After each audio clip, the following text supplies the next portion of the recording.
আসসালামু আলাইকুম।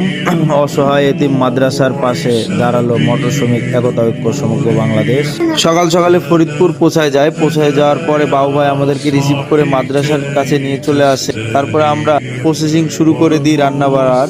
তারপর আমরা রোস্ট গুলোকে ভেজে নিই। ভেজে নেওয়ার পরে মামুন ভাইরা একটু খেজুরের রস খেতে চাইছিল, বাবু ভাই খেজুরের রস নিয়ে আসার পরে খায়। ওনার খাওয়ার পরে তারপরে কি সুন্দর ভাবে মাশাআল্লাহ হুজুর খুব সুন্দর করে বাচ্চাগুলোকে গোসল করিয়ে দিচ্ছিল। তারপরে আমরা আবার রাইস পাকের ভিডিওটা নিয়ে নিই। আমাদের শফিক ভাই খুব সুন্দর করে রান্না করছিল। তারপরে আমাদের মাঝে পাঞ্জাবি ও পায়জামা বিতরণের জন্য আমাদের মামুন ভাই উদ্বোধন শুরু করে দিয়ে ওনার আবার রান্নার প্রসেসিং এ চলে যাওয়ার পরে আবার আমাদের রাজশাহী থেকে মামুন দেয়, তারপরে আবার রাজশাহী থেকে সানোয়ারও দেয়, ফরিদপুর থেকে রুবেল ভাই দেওয়ার পরে সদ্য বড় ভাই আরেকটা ফরিদপুরের উনিও দেওয়ার পর আমি রাজশাহী জেলা থেকে নাহিদ আহমেদ আমি নিজেও দিই। দেওয়ার পরে আমাদের আরো দুইটা ভাই সদ্য বড় ভাই ফরিদপুর থেকে বাবু ভাই ও কামরুল ভাই উনিরাও দেয়। তারপরে বাচ্চাগুলো জুমার নামাজে চলে যায়। জুমার নামাজ পড়ে সারিবদ্ধ হয়ে বাচ্চাগুলো আবারও মাদ্রাসার ভিতরে ফিরে আসে।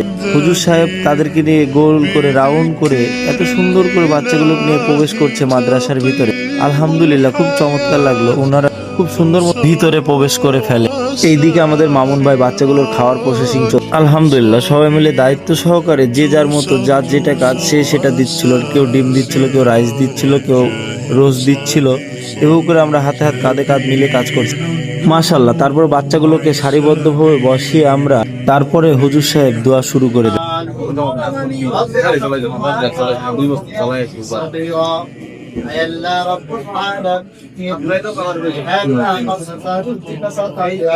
আলহামদুলিল্লাহ আমরা বাচ্চাগুলো খুব সুন্দরভাবে সারিবদ্ধভাবে বসিয়ে প্রত্যেকটা বাচ্চার প্লেটে খাবার আমরা দিয়ে দিই সারিবদ্ধভাবে। আলহামদুলিল্লাহ আবার বাচ্চাগুলো খুব মাশাআল্লাহ এত সুন্দর করে জান ভরে তৃপ্তি অনুযায়ী খাবার খাচ্ছিল।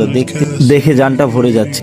খাওয়া দাওয়া শেষ করে বাচ্চাগুলোকে খুব সুন্দর করে সারিবদ্ধভাবে আমরা দাঁড়িয়ে একসাথে একটা ভিডিও নিয়ে নিই। এখানে কি জন্য আইছি?